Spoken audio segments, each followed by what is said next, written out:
আসসালামু আলাইকুম। মোর্শেদ শোভন আমন্ত্রণ জানাচ্ছি এনটিভির মধ্যাহ্নের খবরে। ত্রয়োদশ সংসদ নির্বাচনে সীমানা জটিলতার কারণে পাবনা 1 ও পাবনা 2 আসনের নির্বাচন আপাতত বন্ধ রাখার সিদ্ধান্ত নিয়েছে নির্বাচন কমিশন। আদালতের আদেশ অনুযায়ী এই সিদ্ধান্ত বলে জানান নির্বাচন কমিশনার আব্দুর রহমান এল মাসুদ।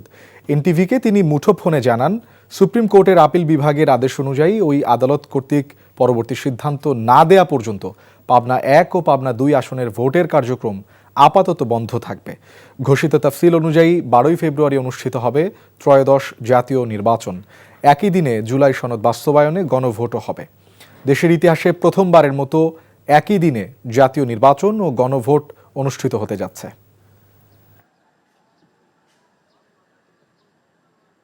বাংলাদেশ সুপ্রিম কোর্টের আপিল বিভাগের আদেশ অনুযায়ী ওই আদালত কর্তৃক পুনরাদেশ না দেওয়া পর্যন্ত, মানে ফার্দার কোনো আদেশ না পর্যন্ত পাবনার 1 ও 2 এর নির্বাচনী কার্যক্রম স্থগিত থাকবে। সীমানা জটিলতার কারণে তা লিখতে পারে।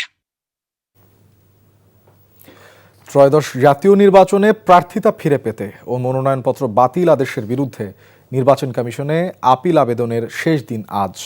বৃহস্পতিবার পর্যন্ত নির্বাচন কমিশনে মোট 469টি আপিল আবেদন জমা পড়েছে। আপিল দায়েরের প্রথম দিন 42টি, দ্বিতীয় দিন 122টি, তৃতীয় দিন 131টি ও চতুর্থ দিনে 174টি জমা পড়েছে। আবেদন শেষে কাল থেকে শুনানি শুরু হবে। প্রতিদিন 70টি করে আবেদনের শুনানি করার কথা রয়েছে ইসির। দেশের বর্তমান আইন শৃঙ্খলা পরিস্থিতি সন্তোষজনক নয় বলে মন্তব্য করেছেন বিএনপি মহাসচিব মির্জা ফখরুল ইসলাম আলমগীর। সকালে ঠাকুরগাঁওয়ে কালীবাড়িতে নিজ বাসায় সাংবাদিকদের সঙ্গে আলাপকালে তিনি কথা বলেন। তিনি বলেন, দলের অনেক নেতাকর্মী খুন হয়েছে, বিষয়টি নিয়ে উদ্বিগ্ন বিএনপি, কিন্তু সরকারের পক্ষ থেকে কার্যকর কোনো পদক্ষেপ নেওয়া হয়নি বলে অভিযোগ করেন ফখরুল। ছাত্র সংসদ নির্বাচন জাতীয় নির্বাচনে কোনো প্রভাব ফেলবে না বলে দাবি করেন তিনি। স্থানীয় সিনিয়র নেতারা এ সময় উপস্থিত ছিলেন।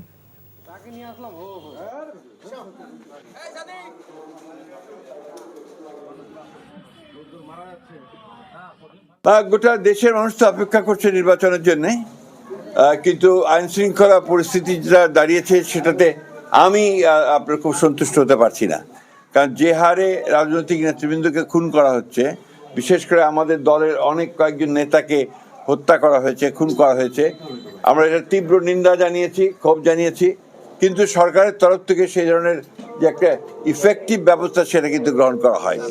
খুলনার 6টি আসন ধরে রাখতে চায় বিএনপি, তবে বসে নেই জামায়াত ইসলামী। হেভিওয়েট প্রার্থী দিয়ে তারাও চাইছে বিএনপির দুর্গে হানা দিতে। ভোটাররা বলছে সন্ত্রাস ও দুর্নীতিমুক্ত সমাজ গঠনের পক্ষে রায় দেবে তারা। আজিজুল ইসলামের ক্যামেরায় খুলনা থেকে মোহাম্মদ আবু তৈয়বের পাঠানো রিপোর্ট। শিল্পনগরী খ্যাত খুলনার 6টি আসন বিএনপির দুর্গ বলে পরিচিত। বিগত স্বৈরাচারের সময় রাতের ভোটে সবগুলো আসন ছিনিয়ে নেওয়া হয়। তবে এবারের ভোটের হিসেব নিকেশ পরিবর্তনের আভাস দিচ্ছেন রাজনৈতিক বিশ্লেষকরা। তফসিল ঘোষণার পরপরই বিএনপি, জামায়াত ইসলামী সহ অন্যান্য দলের প্রার্থীদের তৎপরতা বেড়ে গেছে। আচরণবিধি মেনে নিজেদের পক্ষে গণসংযোগ করছেন। 6টি আসনে মোট 35 জন প্রার্থী প্রতিদ্বন্দ্বিতা করছেন। তবে হাড্ডাহাড্ডি লড়াই হবে বিএনপি এবং জামায়াত জোটের প্রার্থীদের মধ্যে। বিশেষ করে জামায়াতের সেক্রেটারি জেনারেল গোলাম পরোয়ার এবং নজরুল ইসলাম মঞ্জুর মতো হেভিওয়েট প্রার্থীরা লড়ছেন নির্বাচনে। খুলনা 1 আসনে বিএনপির আমির এজাজ খান, 2 আসনে নজরুল ইসলাম মঞ্জু, 3 আসনে রকিবুল ইসলাম বকুল, 4 আসনে আজিজুল বারী হেলাল, 5 আসনে আলী আসগর লবি এবং 6 আসনে মনিরুল ইসলাম বাপ্পি। আর জামায়াতে ইসলামীর প্রার্থীরা হলেন খুলনা 1 আসনে আলোচিত কৃষ্ণ নন্দী, 2 আসনে জাহাঙ্গীর হোসেন হেলাল, 3 আসনে অধ্যাপক মাহফুজুর রহমান, 4 আসনে অধ্যাপক মাওলানা কবিরুল ইসলাম, 5 আসনে মিয়া গোলাম পরোয়ার এবং 6 আসনে মাওলানা আবুল কালাম আজাদ। বাংলাদেশের মানুষ দীর্ঘ 3টি নির্বাচনে ভোট দিতে পারে নাই, সেই বেদনা নিয়ে অপেক্ষা করছিল এবং এবারে জুলাই বিপ্লবের মধ্যে দিয়ে ফ্যাসিবাদ মুক্ত বাংলাদেশে একটি উৎসবমুখর পরিবেশে নির্বাচন হতে চলেছে। আগামী 12 ফেব্রুয়ারি যে বাংলাদেশে নির্বাচন হবে, সেই নির্বাচনে আমাদের দল ইনশাল্লাহ জয়যুক্ত হবে এবং আমরা আপনাদের সবার কাছে দোয়া প্রার্থী, আপনারা আমাদের জন্য দোয়া করবেন। অন্তত এই খুলনা 4 নির্বাচনী এলাকা থেকে ধানের শীষ মার্কা বিজয় হয় তাহলে আমাদের অনেকগুলো স্বপ্ন আছে, এই স্বপ্নগুলোকে আমরা অঙ্গীকারে পরিণত করব। এখন জাতির আকাঙ্ক্ষা হচ্ছে উই নিড চেঞ্জ, আমরা একটা পরিবর্তন চাই। তো পরিবর্তন কাদেরকে দিয়ে হবে? যারা একবার খেলেছে তাদের দিয়ে আর খেলা হবে না, সেই খেলায় তারা ফেল করেছে। এখন পরিবর্তন আনবে 8 দল আমরা একসাথে সমমনা রাজনৈতিক দল অভিন্ন কর্মসূচিতে ইনসাফপূর্ণ দুর্নীতিমুক্ত বৈষম্যহীন সমাজের জন্য আমরা আন্দোলন করছিলাম। হিন্দু মুসলমান কোনো ভেদাভেদ নেই, সাম্প্রদায়িক সম্প্রীতির দেশ বাংলাদেশ। সেই হিসাবে জামাত ইসলাম আমাকে দাঁড়িপাল্লার মনোনীত ক্যান্ডিডেট হিসাবে এখানে পাঠিয়েছে। চলমান সন্ত্রাস, চাঁদাবাজ, দুর্নীতির বিরুদ্ধে এবং পরিবর্তিত একটি বাংলাদেশ গড়ে তোলার জন্য আমরা চেষ্টা করছি। 6টি আসনে মোট ভোটার 21,01,335 জন। NTV news desk. শৈত্যপ্রবাহে সরবরাহের টান পড়ায় চলতি সপ্তাহেও বেড়েছে শীতকালীন সবজির দাম।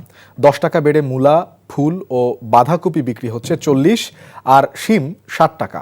20 টাকা বেড়ে বেগুন বিক্রি হচ্ছে 100 টাকায়, 40 টাকা বেড়ে কাঁচা মরিচ বিক্রি হচ্ছে 120 টাকা কেজি দরে। এদিকে আমনের মৌসুমেও বাড়তি চালের বাজার। কেজিতে 4 টাকা বেড়ে মিনিকেট বিক্রি হচ্ছে 82 টাকা, BR 28-এর দাম বেড়ে 62 টাকা। 2 সপ্তাহে 30 টাকার মতো বেড়ে পোলাওয়ের চাল দাম উঠেছে 135 থেকে 140 টাকা কেজি।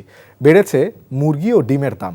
10 টাকা বেড়ে সোনালী মুরগি বিক্রি হচ্ছে 270 থেকে 280 টাকা, আর ডজন প্রতি লাল ডিম বিক্রি হচ্ছে 120 টাকা এবং সাদা ডিম 110 টাকায়। এই সাথে শেষ করছি মধ্যাহ্নের খবর। এই খবরের ভিডিও সহ আপডেট জানতে ভিজিট করুন এনটিভি অনলাইন www.ntvbd.com। এছাড়াও এনটিভির জনপ্রিয় সব অনুষ্ঠান ও খবরের আপডেট জানতে ভিজিট করুন আমাদের ইউটিউব ও ভেরিফাইড ফেসবুক পেজ। দুইটায় দুপুরের খবর দেখার আমন্ত্রণ রইল। ধন্যবাদ সবাইকে।